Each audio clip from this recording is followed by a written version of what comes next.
નમસ્કાર વિદ્યાર્થી મિત્રો, આપણે પ્રકરણ 3 માંગ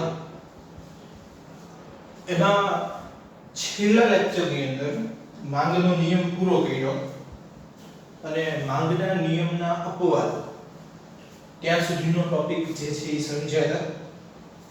થોડુંક રિવાઇઝ કરાવી દઉં તમને એટલે ખ્યાલ આવી જાય કે માંગનો નિયમ જે છે એ કિંમત અને વસ્તુની માંગ વચ્ચેનો વ્યસ્ત સંબંધ જે છે એ પ્રદર્શિત કરે છે. બીજી વસ્તુ એ નિયમ તો જ સાચો છે કે જો માંગને અસર કરતા અન્ય પરિબળો સ્થિર રહેતા હોય, એટલે કે કિંમત સિવાયના જે પરિબળો છે એમાં કોઈ ફેરફાર થતો નથી, એ સ્થિર રહે છે અને માંગમાં પરિવર્તન આવે તો જ આ નિયમ પ્રમાણેના જે ચેન્જીસ છે એ આપણને જોવા મળે છે, અન્યથા એ જોવા મળતા નથી. એટલે માંગનો નિયમ જે છે એની ધારણા બાંધી અને પછી એ સમજતા હતા, એ સિવાય સમજી શકાતો નહોતો. આજનો જે ટોપિક છે એ બહુ સરળ છે, આમ ભણી ગયા છીએ એવો જ ટોપિક છે, નવો નથી કાંઈ, એટલે સમજવાની દ્રષ્ટિએ પણ બહુ સહેલો છે. અહીંયા જ યાદ રહી જાય એવો છે. લેક્ચર જુઓ તમે તો એમાં લેક્ચર જોશો એમાં જ તમને યાદ રહી જશે એવો જ સરળ ટોપિક છે, અઘરો ટોપિક નથી. બે ટોપિક આજે હું ભણાવવાનો છું, 3 માર્ક વાળા. એક તો માંગનું વિસ્તરણ સંકોચન અને બીજો ટોપિક હશે માંગનો વધારો ઘટાડો. થોડોક તમને એ બધાનો આઈડિયા મેં આપેલો હતો આની પહેલાના લેક્ચરમાં કે માંગનું વિસ્તરણ સંકોચન જે છે એ કોને કહેવાય અને માંગનો વધારો ઘટાડો છે એ કોને કહેવાય, એના વિશેનું થોડો ઘણો આઈડિયા જે છે એ મેં તમને આપેલો, એટલે તમને ખ્યાલ પણ છે જ તે કે શું છે વિસ્તરણ સંકોચન. પહેલો ટોપિક જે આપણે લેવા જઈ રહ્યા છીએ અત્યારે ઈ છે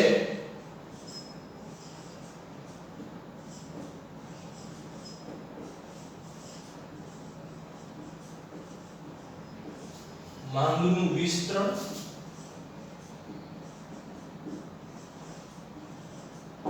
સંકોચન. મિત્રો, કિંમતમાં આવતા ફેરફારને લીધે જ્યારે વસ્તુની માંગમાં પરિવર્તન આવતું હોય ત્યારે એવા પરિવર્તનને વધારો ઘટાડો ન બોલતા, વધારો ઘટાડો નહીં બોલવા. ક્યારે? કિંમતને કારણે જ્યારે માંગમાં બદલાવ આવતો હોય, કિંમતના કારણે જ્યારે માંગમાં બદલાવ આવતો હોય ત્યારે તેને વધારો ઘટાડો ન બોલતા વિસ્તરણ સંકોચન એવું પ્રયોજન કરવાનું રહેશે. તેને આપણે વિસ્તરણ સંકોચન એમ બોલશું, વધારો ઘટાડો એવું પ્રયોજન કરશું નહીં. તો અહીંયા આગળ હું લખી રહ્યો છું, એના ઉપરથી તમને ખ્યાલ આવશે કે જો અન્ય પરિબળો અર્થાત કિંમત સિવાયના પરિબળો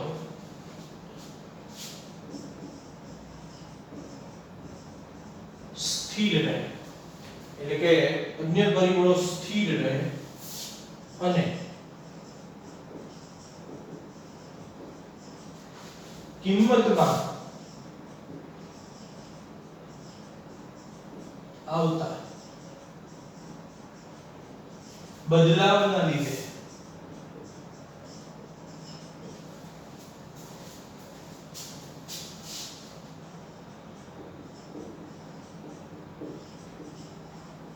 માંગમાં પરિવર્તન આવે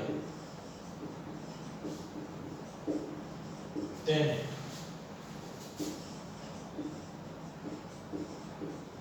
વિસ્તરણ સંકોચન કહેશું. હવે કોને વિસ્તરણ કહેવાય અને કોને સંકોચન કહેવાય? તો કે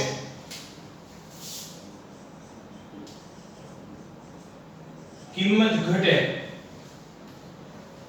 તો માંગનું વિસ્તરણ થાય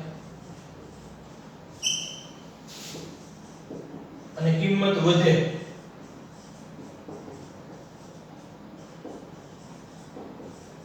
તો માંગનું સંકોચન થાય.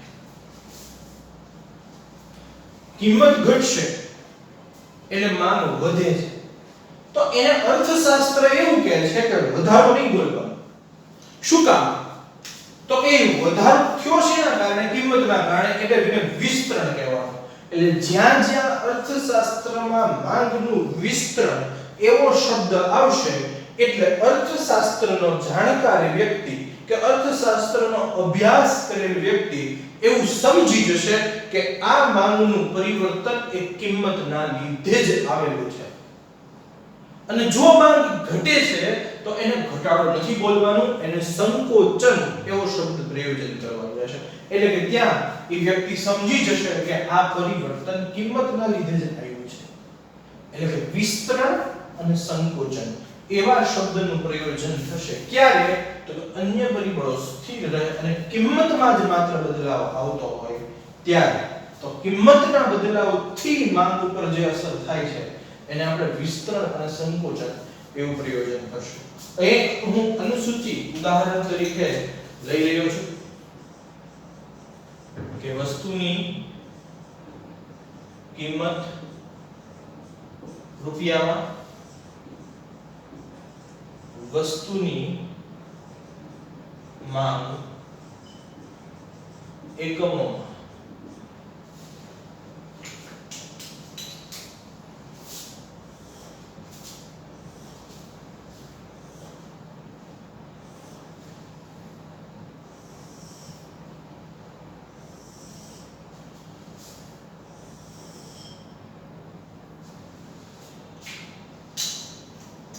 અહીંયા આગળ આવશે ફેરફાર.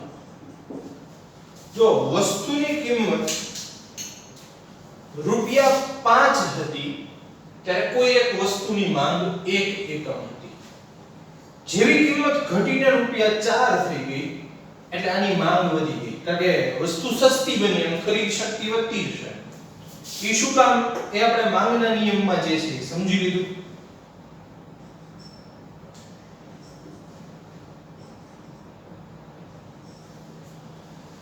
જ્યારે કોઈ એક વસ્તુની કિંમત ₹5 હતી ત્યારે કોઈ એક વ્યક્તિ દ્વારા 1 એકમની ખરીદી થતી હતી, પણ જેવી એની કિંમત ઘટીને ₹4 થઈ ગઈ એટલે આ જ વ્યક્તિ 2 એકમ ખરીદતો થઈ ગયો.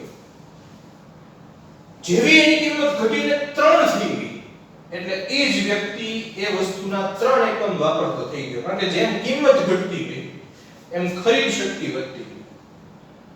2 રૂપિયા કિંમત થઈ ગઈ એટલે એ જ વ્યક્તિ 4 એકમની ખરીદી કરતો થઈ ગયો, અને જેવી કિંમત ઘટીને ₹1 થઈ ગઈ એટલે એ જ વ્યક્તિ 5 એકમ ખરીદતો થઈ ગયો, કારણ કે 5 રૂપિયા તો એ પહેલા ખર્ચ કરતો જ હતો.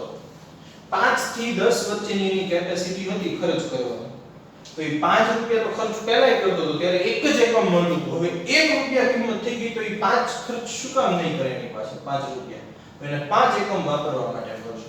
તો તમે જુઓ વસ્તુની માંગમાં આજે પરિવર્તન તમે જોયું, બરોબર છે? તો એની માટે આપણે 3 ને મૂળ બિંદુ ધારી લઈએ કે આ મૂળ બિંદુ છે. તો તમે જુઓ કે કિંમત, આ વસ્તુની કિંમત છે, કિંમત ઘટી, કિંમતમાં ઘટાડો થયો તો માંગ વધી. ધેટ મીન્સ આ માંગનું વિસ્તરણ છે. શું કામ?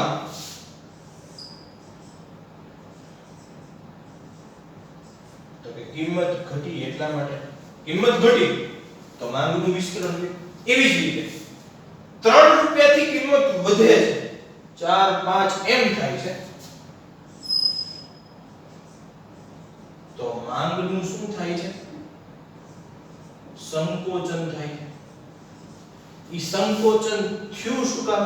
તો કે 3 રૂપિયાથી કિંમત વધીને 4 અને 5 થઈ એટલે કે કિંમત વધી. એટલે જુઓ મિત્રો કિંમત વધે છે તો એ વસ્તુ મોંઘી બને છે. મોંઘી બને છે એટલે અમુક વર્ગ એ વસ્તુની પછી ખરીદી કરી શકવાનો નથી. તો એટલા માટે થઈને એ મોંઘી બનતા એની ખરીદ શક્તિ ઘટતી જાય છે. દાખલા તરીકે આ વ્યક્તિ 3 એકમ પાછળ 3 રૂપિયા ખર્ચ કરી શકતો હતો, પણ જેવા 3 એકમની ખરીદી માટે 4 રૂપિયા ખર્ચ કરવાના થશે તો બજેટ 12 રૂપિયા વયું જશે અને 10 રૂપિયાથી વધારે ખર્ચ નથી કરવો. એવી જ રીતે 5 રૂપિયા કિંમત થશે તો એને 15 રૂપિયા ખર્ચ કરવો પડશે, તો એને નથી પહોંચાતો. તો એ શું કરે છે તો કે એકમ ઘટાડી દે છે, વપરાશ કરવાના એકમો ઓછા કરી નાખે છે એ વ્યક્તિ.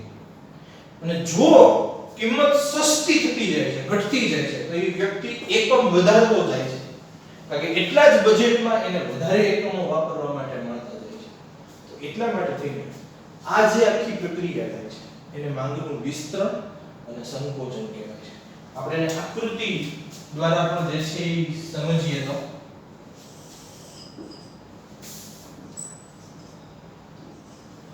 OX ધરી પર હંમેશા શું આવશે? વસ્તુની માંગ. OY ધરી પર હંમેશા શું આવશે? વસ્તુની કિંમત. વસ્તુની કિંમત શેમાં છે તો કે રૂપિયામાં. અહીંયા આગળ વસ્તુની માંગ શેમાં છે તો કે એકમોમાં. અહીંયા જોઈ લેવાનું તો કે નાનામાં નાનો એકમ 1 છે, મોટામાં મોટો એકમ 5 છે. કિંમતમાં એટલે 1 થી 5 જ જવાનું રહેશે. અહીંયા પણ એવું જ છે, 1 અને 5. That means 1 2 3 4 5 1 2 3 4 5. હવે એક બિંદુ લેતા જવાના, પહેલેથી ક્રમમાં જ તે વસ્તુની કિંમત જ્યારે રૂપિયા 5 હોય ત્યારે વસ્તુની માંગ કેટલી છે? 1 એકમ. તો કે કિંમત 5 રૂપિયા, માંગ 1 એકમ. બીજું, જ્યારે કિંમત ઘટીને 4 થાય છે તો માંગ 2 એકમની થાય છે. તો આવી રીતે બિંદુઓ જે છે એ તમારે દર્શાવતા જવાના.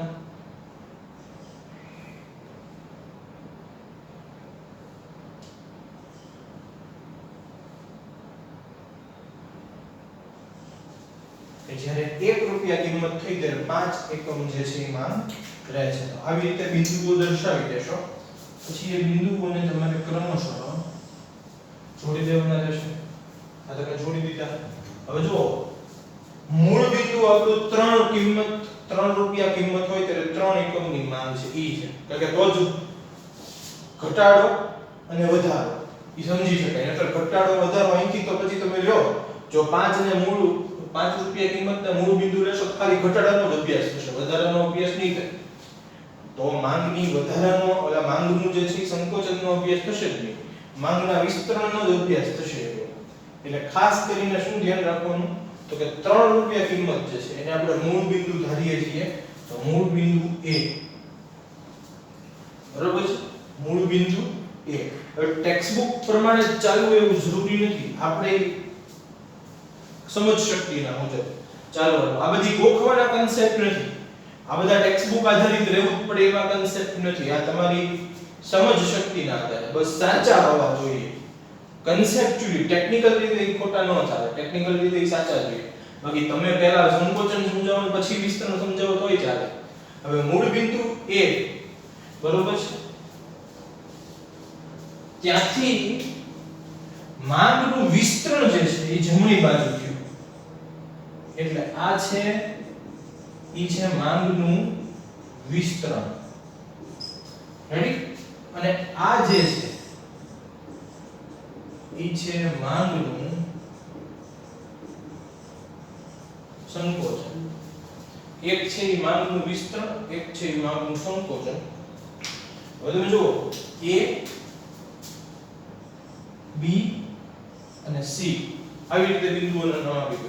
એટલે A થી B બિંદુ તરફ માંગનું વિસ્તરણ રહેશે, A થી C બિંદુ તરફ માંગનું સંકોચન રહેશે. આ ટેક્સ્ટ બુક મુજબ આપવા નામ જરૂરી નથી, આપણે આપણી રીતે આપી શકીએ.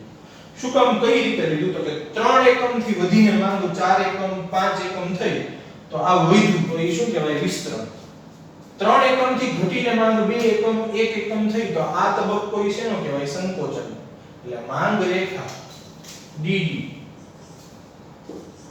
એના ઉપર A થી C બાજુ તમે ગતિ કરશો તો સંકોચન રહેશે A થી B તરફ તમે ગતિ કરશો તો વિસ્તરણ રહેશે તો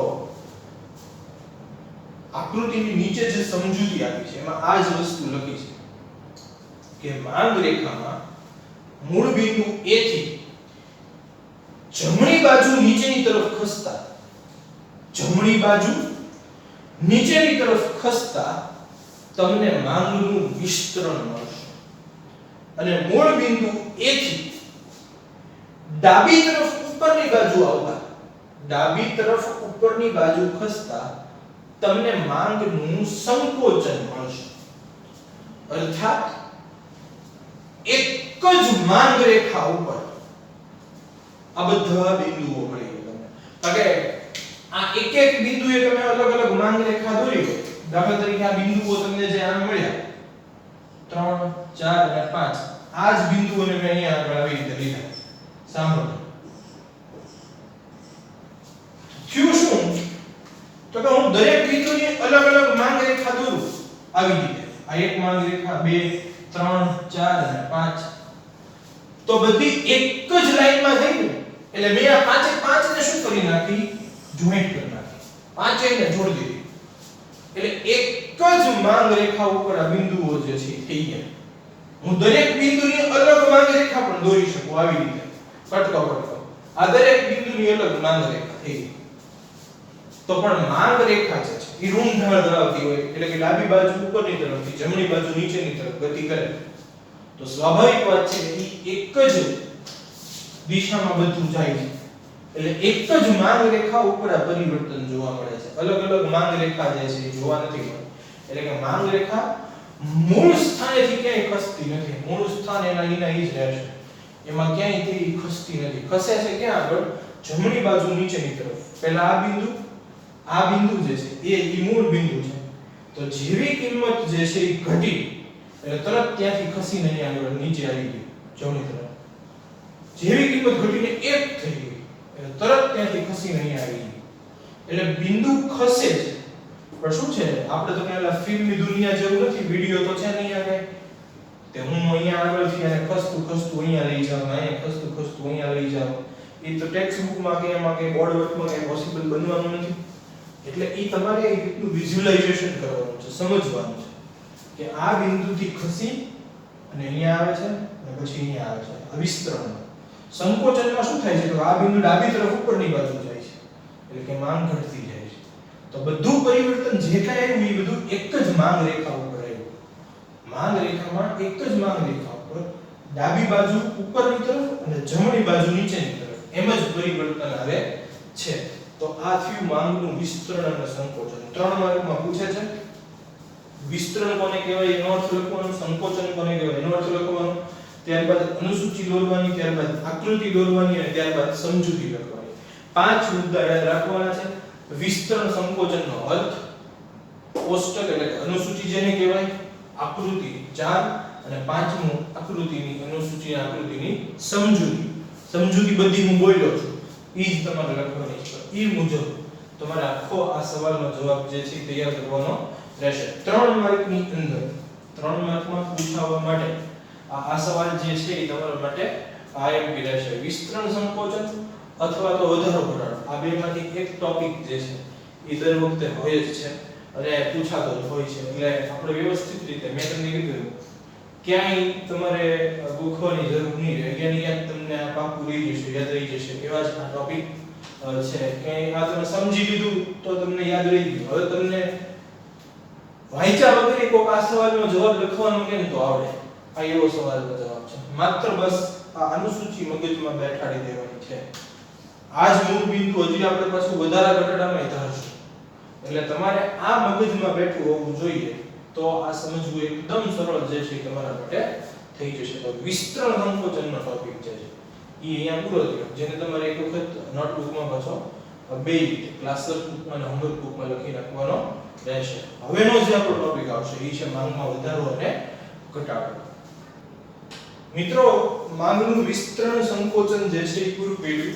હવેનો જે ટોપિક છે ઈ છે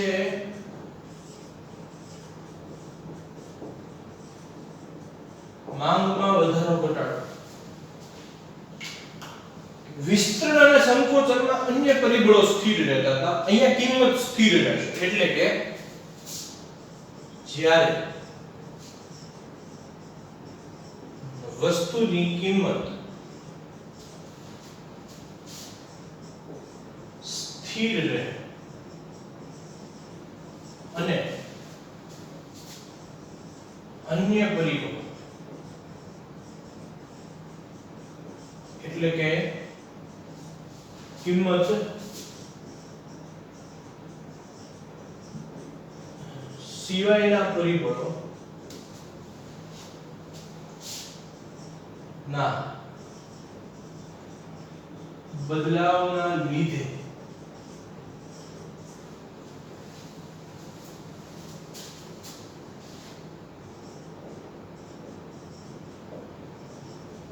માંગમાં જે પરિવર્તન આવે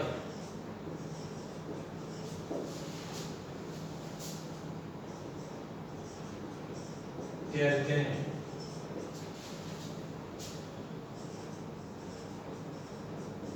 વધારો ઘટાડો કહેવાય.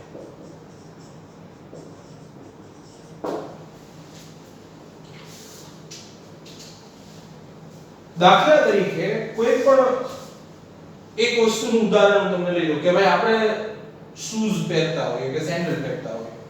હવે આપણને કોઈ કંપની પ્રત્યે એવો લગાવ છે, દાખલા તરીકે બાટા કે ભાઈ બાટાના તે આપણે શૂઝ પહેરીએ છીએ.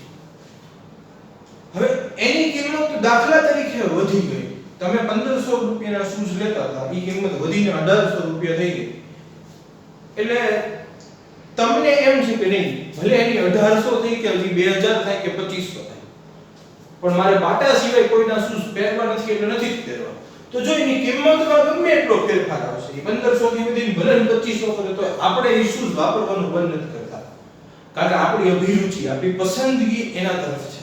તો અન્ય પરિબળ થયું તો એટલે કે જો કિંમતમાં કોઈ ફેરફાર ન આવ્યો, કિંમતમાં કોઈ જાતનો ફેરફાર નથી થયો, પણ તેમ છતાંય માંગમાં ફેરફાર થાય છે, માંગમાં પરિવર્તન જે છે એ આવે છે. અને તમે પાછા બીજા બે તમારા મિત્રોને એમ કહો છો કે ભલે મોંઘા આવે શૂઝ તું બાટાના લે, અને એ વ્યક્તિ લે પણ છે મોંઘા હોય તો જો એ વસ્તુની કિંમત જે છે એમાં કોઈ ફેરફાર, એ ગમે એટલો ફેરફાર જે છે એ કરશે નહીં કરે, સ્થિર રાખશે, એની સાથે તમારે કોઈ નિસ્બત જ નથી. કિંમત સ્થિર રહે તોય નિસ્બત નથી, વધારે તોય નિસ્બત નથી, ઘટાડે તોય નિસ્બત નથી. તમારે કિંમત સાથે કઈ લેવા દેવા જ નથી. તમારી લેવા દેવાનું માત્ર ને માત્ર તમારી અભિરુચિ, તમારી પસંદગી સાથે છે. તો જો એ કિંમતના લીધે તમે તમારી માંગ ઉપરની જે માનસિકતા છે એમાં કોઈ બદલાવ નથી લાવતા.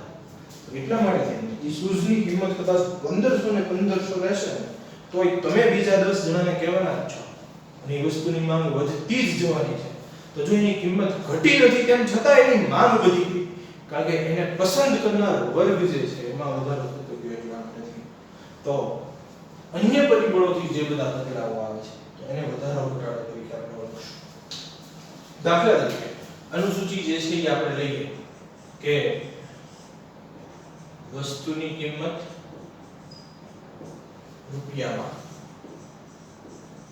વસ્તુની માંગ એકમોમાં અને ફેરફારો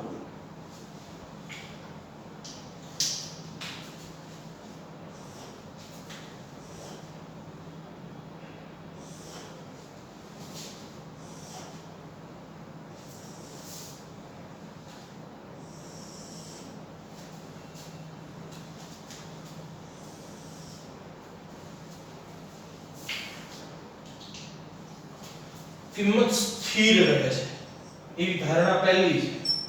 કિંમતમાં કોઈ બદલાવ આવતો નથી, એટલે કે 3 રૂપિયા કોઈ એક વસ્તુની કિંમત જે છે ફિક્સ છે, એમાં કોઈ ફેરફાર નથી આવતો.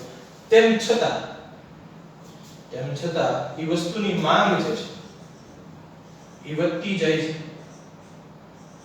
તો આપણે એવું ધારી લઈએ કે મૂળ બિંદુ આપણું A એ 3 રૂપિયા કિંમતે 3 એકમોની માંગ હતી.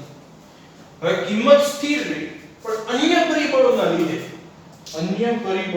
લીધે એની માંગ જે છે એમાં ઘટાડો થયો. અને અન્ય પરિબળોના પરિવર્તનને લીધે માંગમાં વધારો થયો. અહીંયા એવું થશે કે કોઈ એક ગ્રાહક છે એ 3 રૂપિયાની કિંમતે આ જ વસ્તુના 3 એકમ ખરીદતા હતા. ધીમે ધીમે એને એવું લાગવા માંડ્યું કે આ વસ્તુની ગુણવત્તા બદલાતી જાય છે અથવા તો સેટિસ્ફેક્શન નથી થતું. એટલે એ વસ્તુ વાપરનારો વર્ગ ધીમે ધીમે ઓછો થતો જશે, એટલે કે એની માંગ ઘટતી જશે. કિંમત એની એઝ ઇટ ઇઝ છે, પણ ક્યાંક ને ક્યાંક એની ગુણવત્તામાં ફેરફાર થયો હશે કે લોકોને એના કારણે સંતોષ નથી થતો, તો લોકો એની માંગ ઘટાડતા જશે. પણ આ જ કંપનીની વસ્તુની ગુણવત્તા સુધરતી જાય છે, લોકોને સંતોષ મળતો જાય છે, તો તમે બીજા નવા 10 ગ્રાહકોને કહેશો અને એ વસ્તુની માંગ વધતી જશે. કિંમત એઝ ઇટ ઇઝ છે, કિંમતમાં કોઈ ફેરફાર નથી, પણ તમારો સંતોષ, ગ્રાહક સંતોષ વધતો ગયો, તમને એ વસ્તુ પ્રત્યેની અભિરુચિ વધતી ગઈ, તો ધીમે ધીમે એ વસ્તુની માંગ પણ વધતી ગઈ, તો માંગમાં વધારો થતો તમને જોવા મળ્યો. તો અહીંયા આ વધારો કે ઘટાડો જે કંઈ થયો એ શેના કારણે છે? તો અન્ય પરિબળોના ફેરફારના કારણે. તો એટલા માટે થઈ અહીંયા આકૃતિ દ્વારા જે છે એ મેં તમને સમજાવું કે આ કેવી રીતે હવે પરિવર્તન જે છે એ આવે છે.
કિંમત એઝ ઇટ ઇઝ 3 રૂપિયા જ રહેશે, કિંમતમાં કોઈ ફેરફાર નથી. પહેલેથી દર્શાવતા જાવ 3 રૂપિયા કિંમત, 1 એકમની માંગ.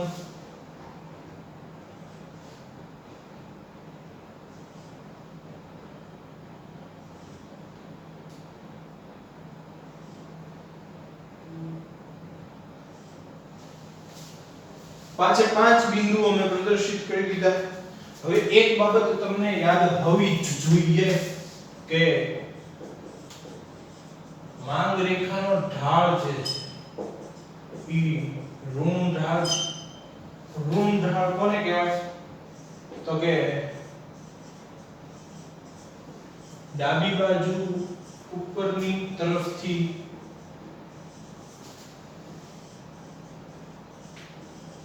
જમણી બાજુ નીચેની તરફ ગતિ કરે, ડાબી બાજુ ઉપરની તરફથી જમણી બાજુ નીચેની તરફ ગતિ કરે, એટલે આ રીતની માંગ રેખા હોય છે. રેડી? તો અહીંયા જે બિંદુઓ મળ્યા છે એની તમે માંગ રેખા દોરો તો આ રીતની માંગ રેખાઓ જે છે ઈ થશે. હવે જો વિસ્તરણ સંકોચન જેવું નથી થતું, એક માંગ રેખા સીધી દોરાઈ જશે એવું નથી થતું અહીંયા. કારણ કે બિંદુઓ કેવા છે? અલગ અલગ છે. બિંદુઓ પોતાના સ્થાનથી જે ખસે છે ઈ નીચે ઉપર નથી ખસતા. વિસ્તરણ સંકોચનમાં ઉપર નીચે ખસતા હતા, એટલે માંગ રેખા એકની એક રહેતી હતી.